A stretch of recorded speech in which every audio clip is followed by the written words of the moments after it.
Good morning, all. Runa here, your friendly traveling witch, and newest episode of Solitary Shenanigans for our Country Dwellers Everyday Magic series. Today, I wanted to talk to you about your altar and making it a part of your everyday magic.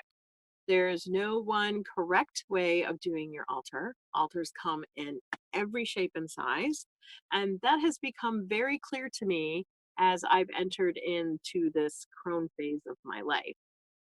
As a constant traveler, living in a tiny home, space is at a premium, especially space for an altar. Everything in a tiny home has to have a multi-purpose. Uh, so I'm still trying to figure out the best way for me to have an altar. When I was living in my little mountain cottage, having an altar happened in just about every room. But carving out one little corner has been a difficult process here.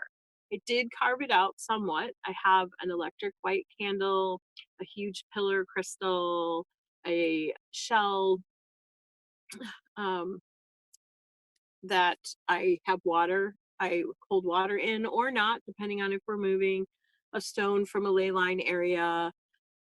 And I've put feathers on there and I have my incense holder there. It's super simple, but it does the job.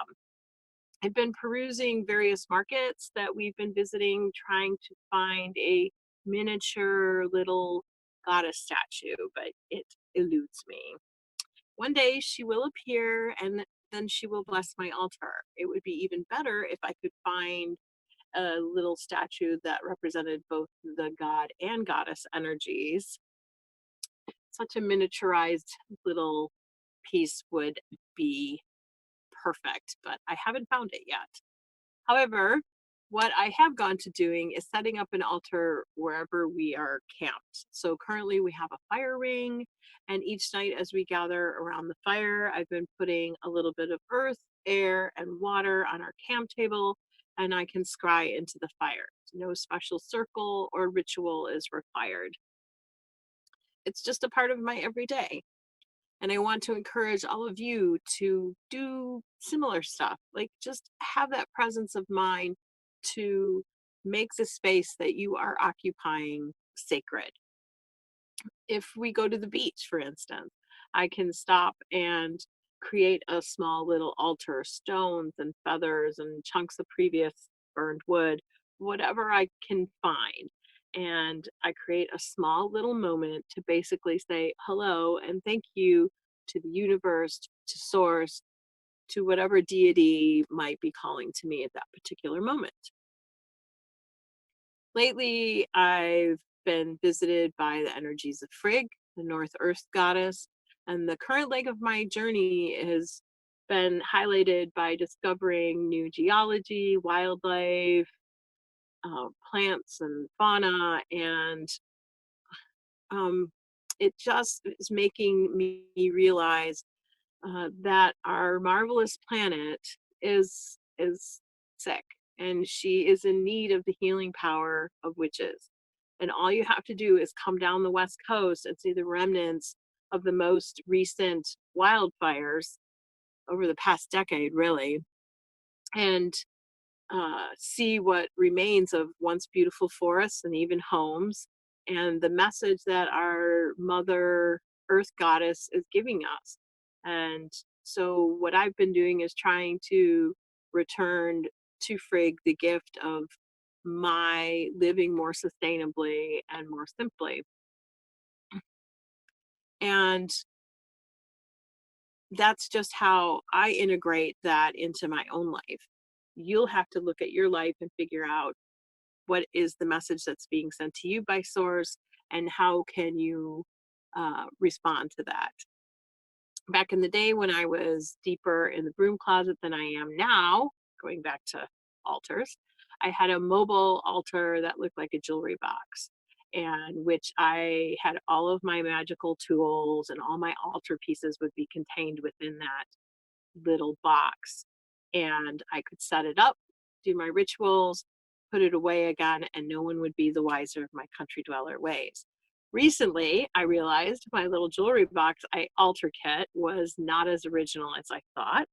because a friend of mine in Ohio, hi JH, puts them together and sells them. And doing some research, I learned that it isn't just closet pagans that are doing this, but just people who want to live more simply and have smaller spaces just like I do.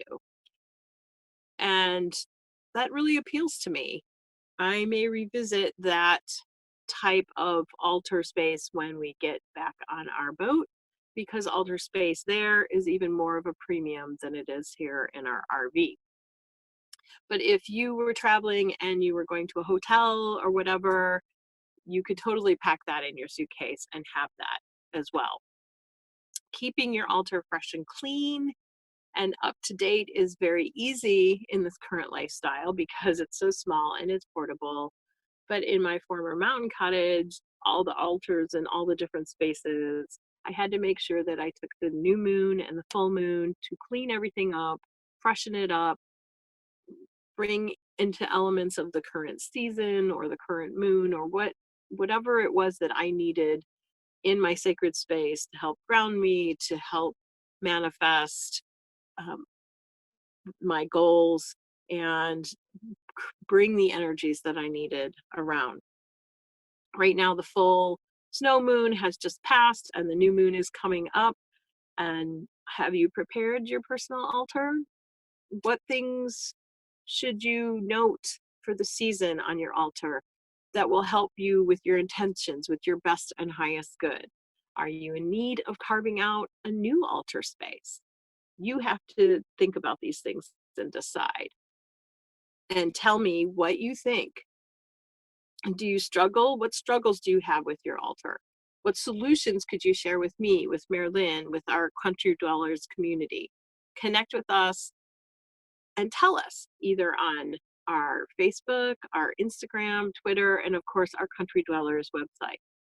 Thank you for spending this time with me. The circle is open but unbroken. Until we meet again, my fellow country dwellers, merry part and blessed be.